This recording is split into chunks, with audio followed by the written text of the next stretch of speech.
말씀 가지고 내 입의 말과 마음의 묵상이란 제목으로 말씀의 은혜를 나누기 원합니다. 오늘 나누려고 했는데 못하게 될지 모르겠지만 우리 말씀 연구 때 보면 제가 꼭 말씀드리죠. 성경은 문서로, 우리 책으로 기록되어 있습니다. 이 책이다 보니까 여러 문체로 기록되어 있어요. 역사를 중심으로 기록해둔 역사서가 있죠. 편지 형식으로 쓰여진 서신서가 있습니다. 그리고 하나님의 예언, 즉 인간의 언어가 아닌 하나님이 주시는 예언을 담은 예언서가 있죠.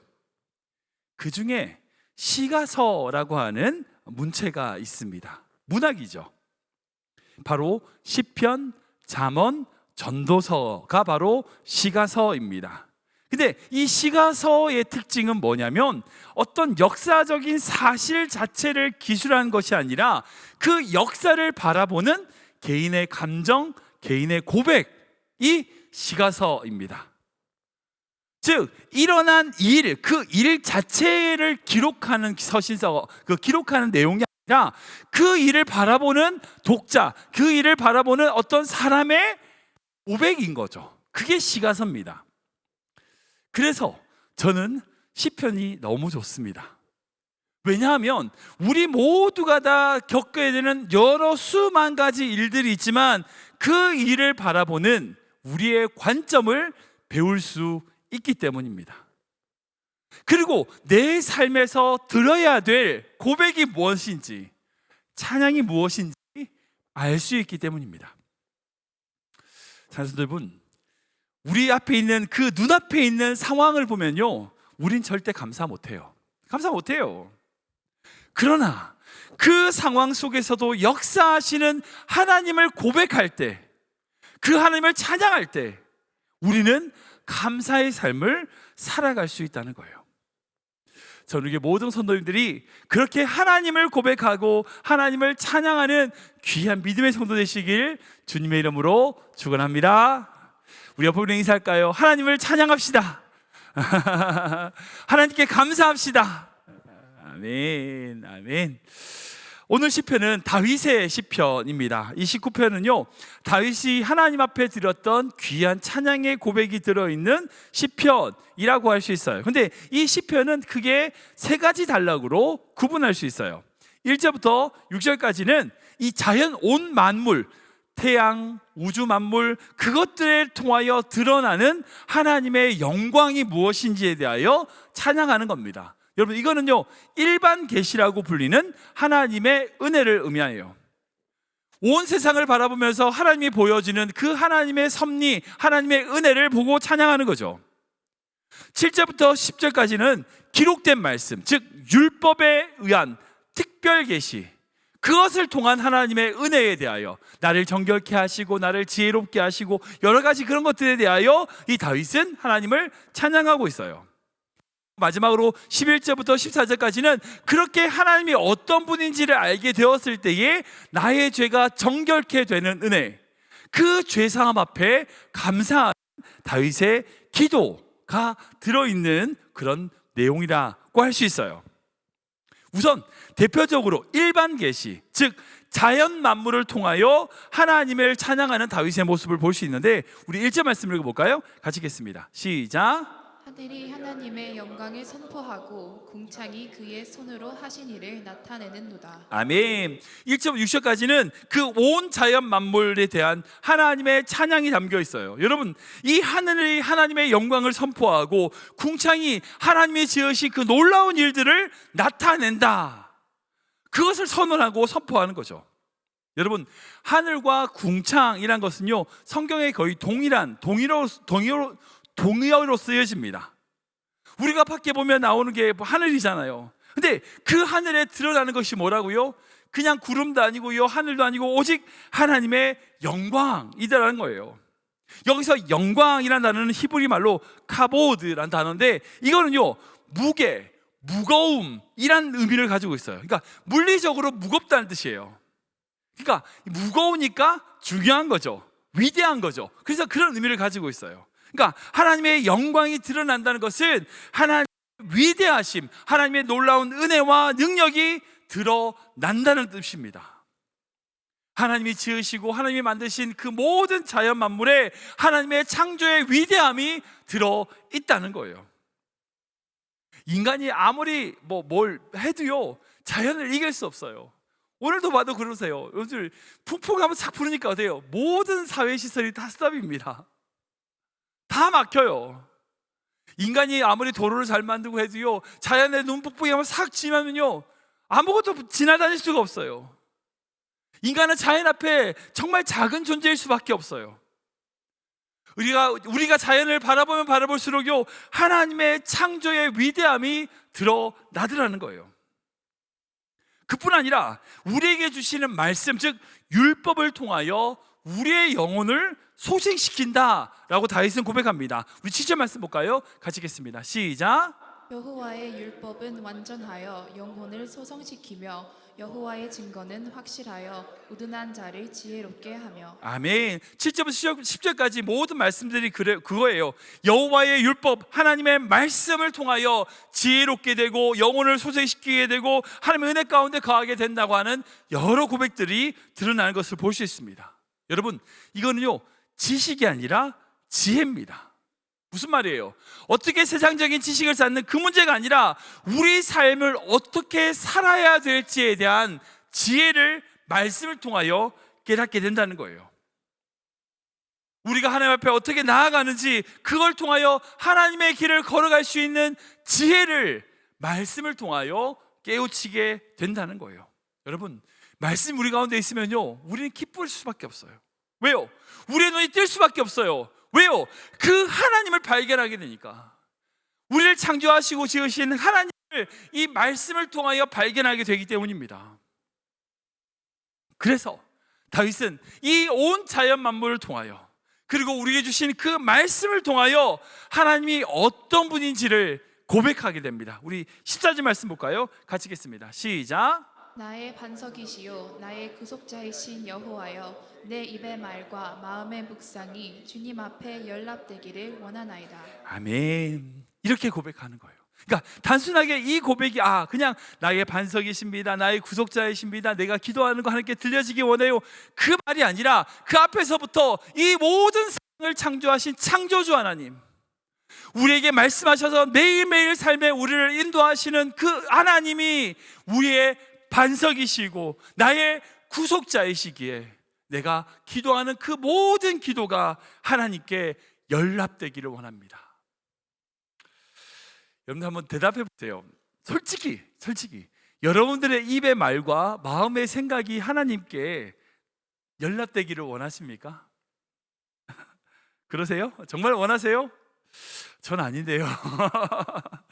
부끄럽지만 제 입에 나가는 모든 말들과 제 마음을 그대로 하나님께 다 나간다. 부끄러울 것 같아요. 부끄러울 것 같아요. 그만큼 정결한 자 저 못 됩니다. 그렇다면 다윗은 아무런 죄가 없어서 이렇게 고백했을까요? 아니죠. 다윗 역시 우리와 똑같은 사람이잖아요. 우리와 똑같은 죄인입니다. 우리보다 더 심할 수도 있죠. 자기의 부하의 장수의 부인을 간음한 그런 죄인이었어요. 그러니까 다윗의 정신과 말이 모두 다 깨끗하다고 볼 수 있는 사람이 아니에요. 그런데 다윗은 이렇게 기도해요. 나의 입의 말과 내 마음의 묵상이 주님께 연락되기를 원하나이다. 어떻게 이렇게 기도할 수 있죠? 왜 이렇게 다윗은 기도했을까요? 제가 오늘 말씀을 가지고 정말 죄인이고 부족한 다윗인데 그럼에도 불구하고 그런 다윗이 이런 고백으로 하나님께 기도할 수 있었던 두 가지 이유를 함께 나누기를 원합니다. 첫 번째는 다윗이 그렇게 기도할 수 있었던 이유가 뭐냐? 바로 전적으로 하나님을 의지했기 때문이라는 거예요. 우리 같이 볼까요? 시작. 다윗은 전적으로 하나님을 의지했습니다. 한번 되겠습니다. 다윗은 전적으로 하나님을 의지했습니다. 우리 시편 56편 말씀인데 같이 읽겠습니다. 시작. 내가 두려워하는 날에는 내가 주를 의지하리이다. 내가 하나님을 의지하고 그 말씀을 찬송하올지라.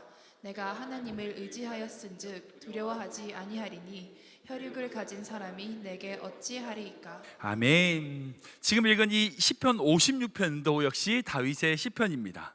근데 제목을 보면 다윗이 가드에서 블레셋 사람에게 잡혔을 때 지은 시로 알려져 있습니다.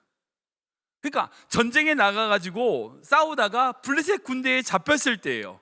그렇게 잡혀있을 때에 두려운 그 순간에 다윗이 어떻게 한다고요?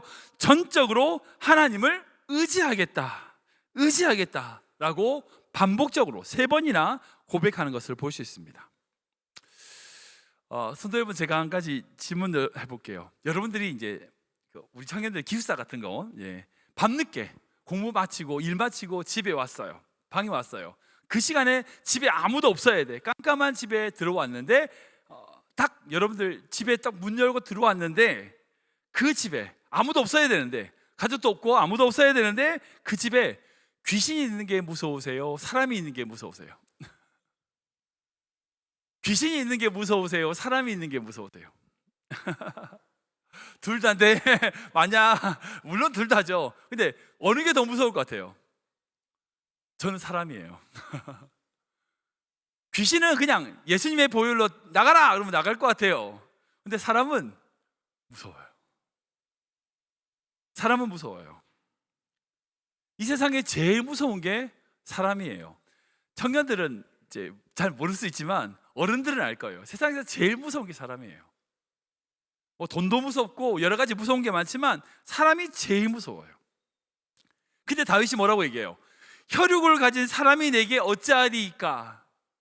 무슨 말이에요? 사람이 안 무섭다는 거죠. 이게 마치 초등학생처럼 나 사람 안 무서워 그런 말일까요? 아니요. 다윗은요 사람이 무서운 거 알아요. 지금 블레셋 사람들에게 붙잡혀가지고요 갇혀있다고 말이에요. 포로로 잡혀있는 상황이에요. 근데 어떻게 사람이 안 무서워? 근데 사람이 무섭지 않다고 얘기해요. 왜요? 내가 하나님을 의지하니까. 내가 하나님을 의지하니까. 내가 하나님을 붙들기 때문에 무섭지 않다, 두렵지 않다 라고 고백하고 있어요. 사랑하는 여러분, 우리가 하나님께 드릴 수 있는 기도의 힘은 우리가 하나님을 의지하는 만큼이에요. 다시 말씀드릴게요. 우리가 하나님께 드리는 기도의 힘은 내가 그분을 의지하는 만큼이에요.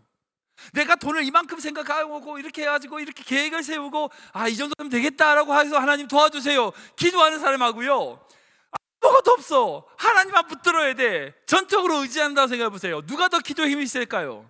누구의 기도가 더 강력할까요? 오직 하나님만을 붙드는 자예요. 그런 자를 통하여, 그런 기도를 통하여 역사하시는 겁니다. 하나님을 의지하는 만큼, 하나님을 붙드는 만큼 우리의 기도는 강력해져요. 제가 지난 주간에 어느 성도님하고 말씀을 나누다가 그런 이야기를 하시더라고요. 인간이라는 존재가 참 연약하다는 거예요. 인간은요 태어나면, 아기가 태어나면 자기 몸을 뒤지는 데만 해도 몇 달이 걸려요. 그죠? 그리고 두 발로 서려고 하면 1년이 걸려요. 그리고 솔직히 사람 구실 하려면 최소한 20년을 키워야 사람 구실을 해요.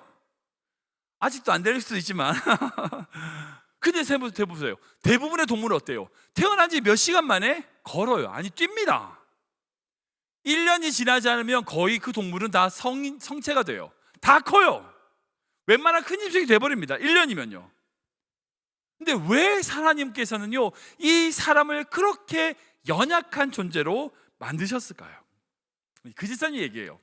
그 지사님의 얘기가 뭐냐면 그만큼 인간을 연약하게 만듦으로 말미암아 정말 1살, 2살, 3살까지 정말 전적으로 엄마만을 붙들고 엄마만을 의지하도록 만듦으로 말미암아 가족이라고 하는 것을 만드는 시간을 주셨다는 거예요. 물론 저도 그것에 동의합니다. 근데 또한 저는 그걸 배울 것 같아요. 그렇게 아기가 부모를 전적으로 의지하는 만큼 우리 또한 하나님을 전적으로 의지해야 됨을 가르쳐주기 위하여 그렇게 만드신 건 아닐까요? 아기가 전적으로 부모를 의지해야지만 살 수 있는 것처럼 우리도 마찬가지예요. 전적으로 하나님을 의지해야, 붙들어야 살 수 있는 거예요. 저는 이게 모든 성도님들이 여러분들의 힘으로 사는 인생이 아니라 하나님을 붙드는 힘으로 사시길 축원합니다. 하나님께서 주시는 그 능력으로 하루하루 살아가는 성도 되시길 축원합니다. 마치 오늘 본 말씀처럼 우리가 전적으로 아기가 그 부모를 의지하게 되면 어떻게 될까요? 그 아이가 말하는 모든 말과 생각이 다 부모에게 전달돼요. 여러분들 1살짜리 애가 부모한테 거짓말 하겠어요? 아니라고요. 모든 생각과 모든 말이 전적으로 의지하는 부모에게 다 전달돼요. 마찬가지로 다윗은 하나님을 전적으로 의지함으로 자기 입의 모든 말들과 자기 마음의 묵상과 자기의 생각들을 다 하나님께 맡겨드릴 수 있는 거예요. 여러분, 우리가 드리는 기도의 힘은 결국 다시 말씀드리지만 하나님을 얼마나 의지하는가에 달려있다는 거예요. 내 생각으로 의지하게 되면요, 내가 해결책을 마련하게 됩니다. 그리고 그 결과에 대해 초조하게 돼요. 그리고 나아가 결국 자신의 한계만큼 이루게 돼요.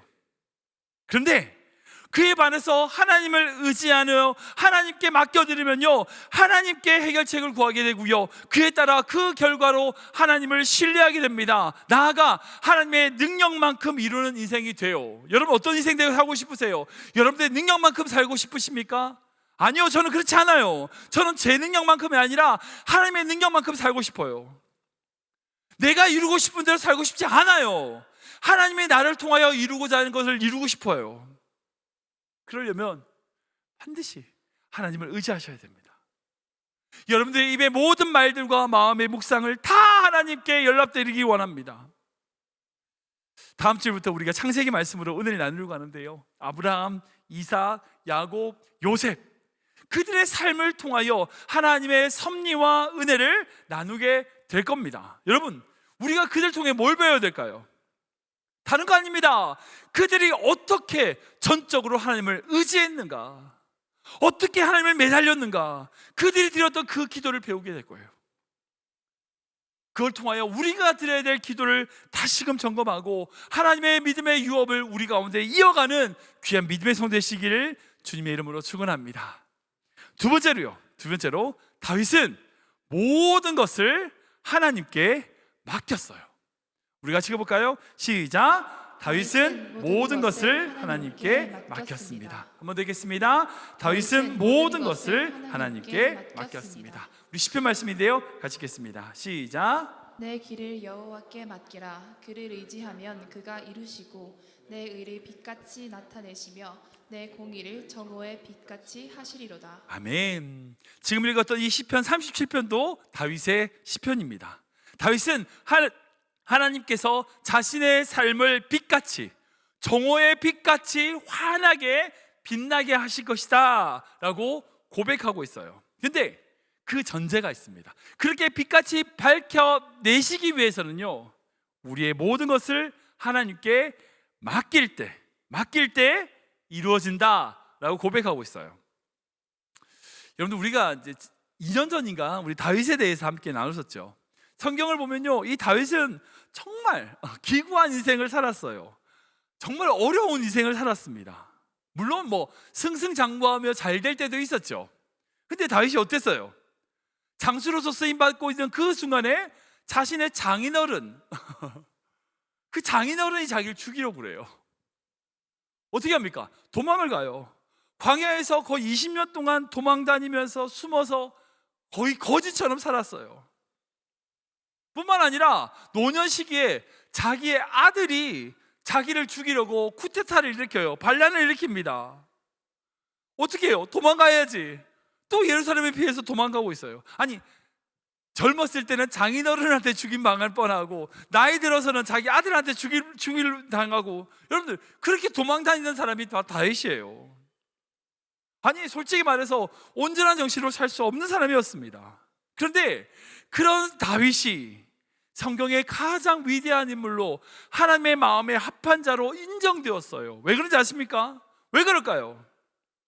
그것은 바로 다윗은요, 자기의 모든 마음을 주님 앞에 쏟아놓는 사람이었어요. 모든 것을 하나님 앞에 내려놓는 사람이었다고요. 하나님께 모든 것을 맡겨드리고 부르짖는 기도의 사람이었다는 거예요. 그래서 살았어요.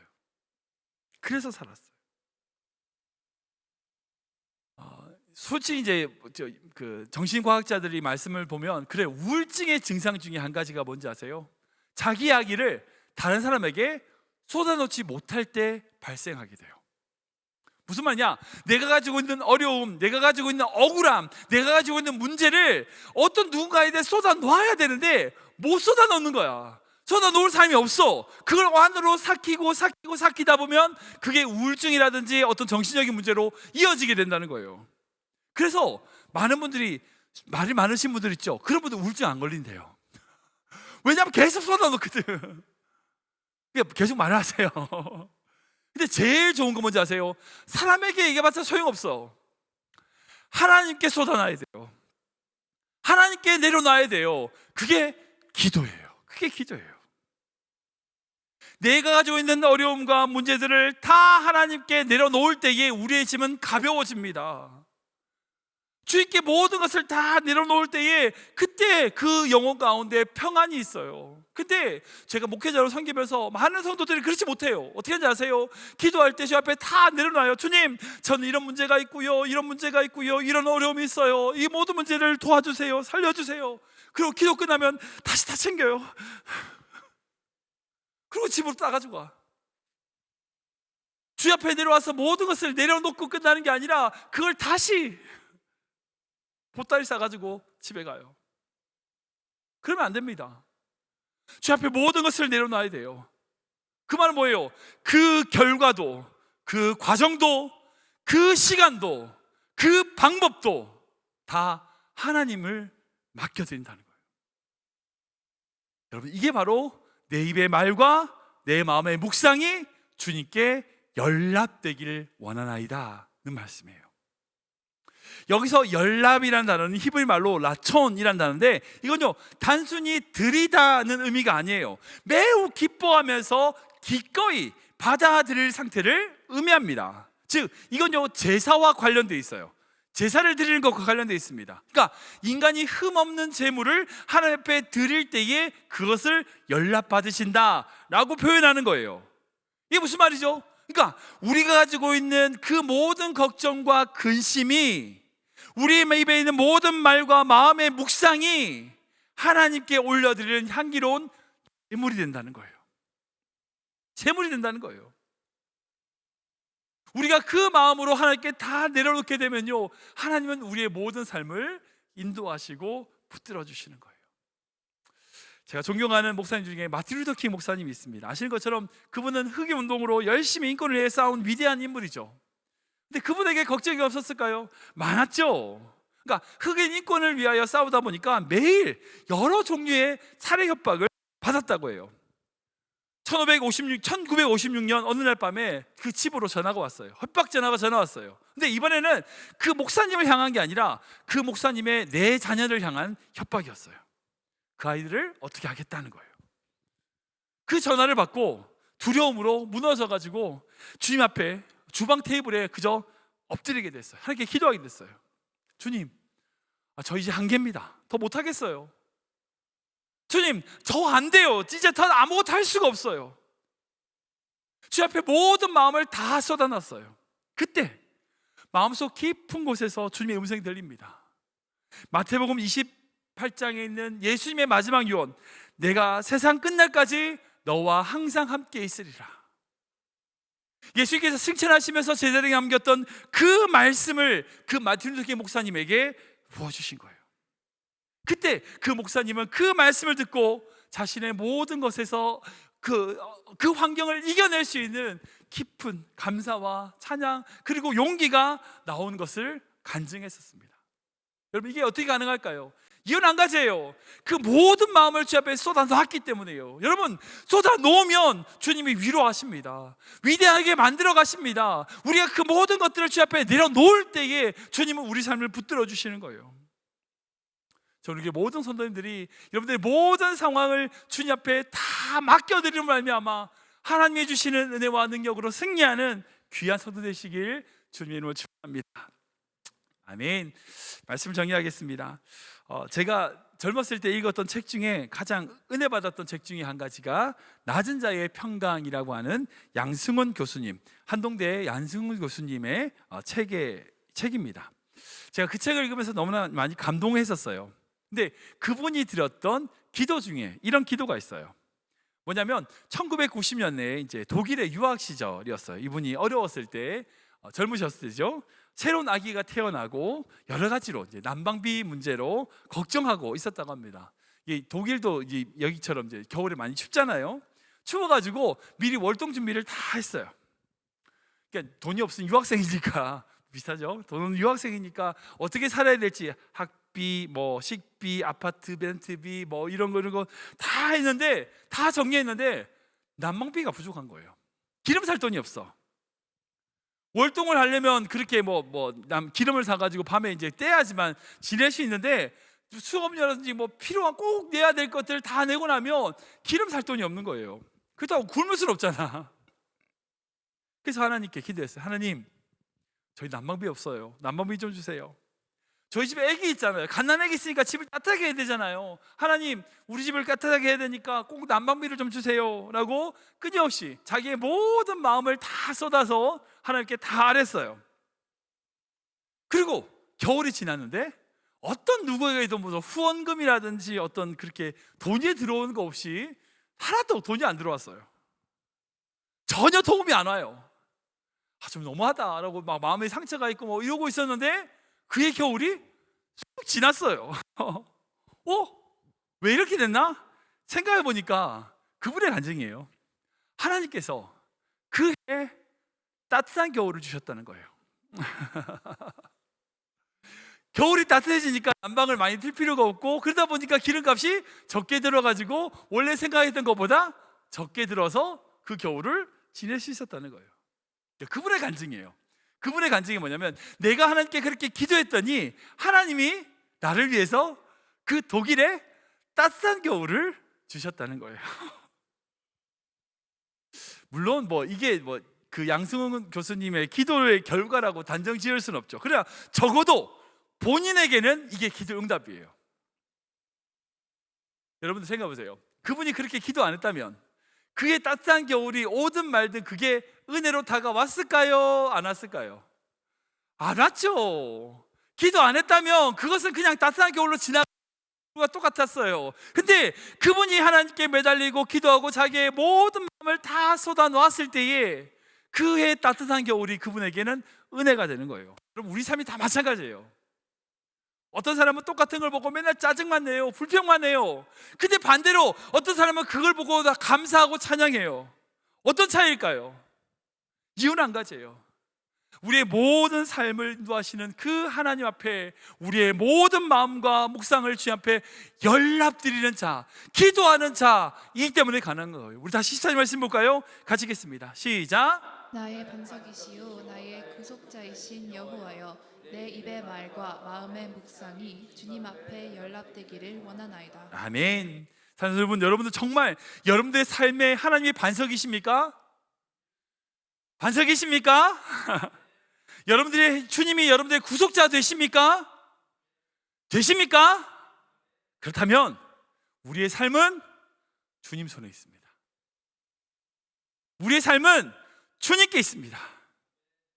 주님께서 우리의 입의 말과 우리 마음의 묵상을 연락 기쁘게 받으심을 믿으시기 바랍니다. 내려놓으시면 돼요. 주님을 의지하시면 돼요. 맡겨드리면 돼요. 그것이 바로 우리가 이 세상을 살아가는 세상의 지혜인 거예요. 우리 삶에 통하여 하나님께서 영광 받으시는 그 삶을 하루하루 살아간다는 것은 다른 게 아닙니다. 우리 하나님은요, 여러분들의 작은 신음에도 응답하시는 분이에요. 때로는요, 기도할 힘조차 없어서 마음으로 생각만 해도요, 그걸 알아채시는 분이에요. 마치 어린아이의 엄마가 그 아이가 필요한 모든 것을 아는 것처럼 우리 주님은요, 우리의 모든 것을 아시는 분이에요. 우리와 함께 하시는 분입니다. 그러기에 그 아기가 어머니를 전적으로 의지한 것처럼, 모든 것을 맡겨드린 것처럼 우리가 성도들 2016년 한 해 동안 모든 것을 맡겨드리고 주님만을 의지하는 믿음의 성도 되시길 주님의 이름으로 축원합니다.